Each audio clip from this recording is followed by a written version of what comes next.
نبی علیہ السلام نے بتلایا کہ روزہ دار آدمی افطار کے وقت جو دعا مانگتا ہے اللہ تعالیٰ اس کی دعا کو قبول کرتے ہیں۔ اب دیکھیں یہ کتنی بڑی نعمت ہے ہمارے لیے۔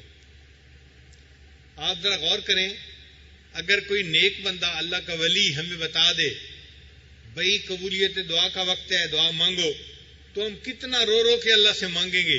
یار ایک ولی نے کہا قبولیت دعا کا وقت ہے، اور یہاں تو ولیوں کے سردار اور نبیوں کے سردار اور اللہ کے پیارے حبیب صلی اللہ علیہ وسلم حضرت محمد مصطفیٰ احمد مجتبیٰ صلی اللہ علیہ وسلم ارشاد فرما رہے ہیں کہ افطاری کے وقت روزے دار کی دعا قبول ہوتی ہے۔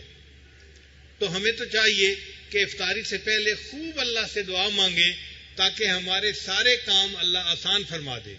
دنیا میں انسان اپنی مشکلات کو دور کرنے کے لیے جتنے اسباب اختیار کرتا ہے، دعا اس میں سے سب سے بہترین سبب ہوتا ہے۔ تو کیا ضرورت ہے کسی کے سامنے شکوے کرنے کی، کسی کو بتانے کی او جی میرے بیٹے کو نوکری نہیں ملتی، میری بیٹی کے ہاں بیٹا نہیں ہوتا، او جی بیٹی کو رشتہ نہیں مل رہا، کہنے کی کیا ضرورت ہے؟ افطار کے وقت دعا مانگیں، اللہ تعالیٰ ان دعاؤں کو قبول فرمائیں گے۔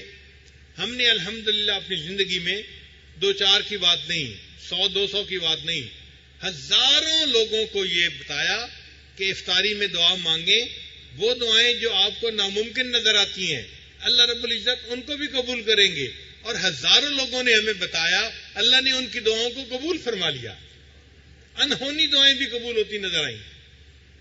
تو دعا قبول ہوتی ہے۔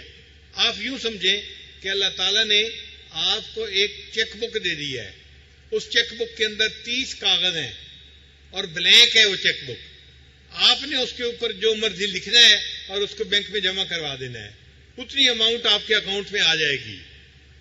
یہ جو 30 دن ہیں یہ بڑے قیمتی دن ہیں۔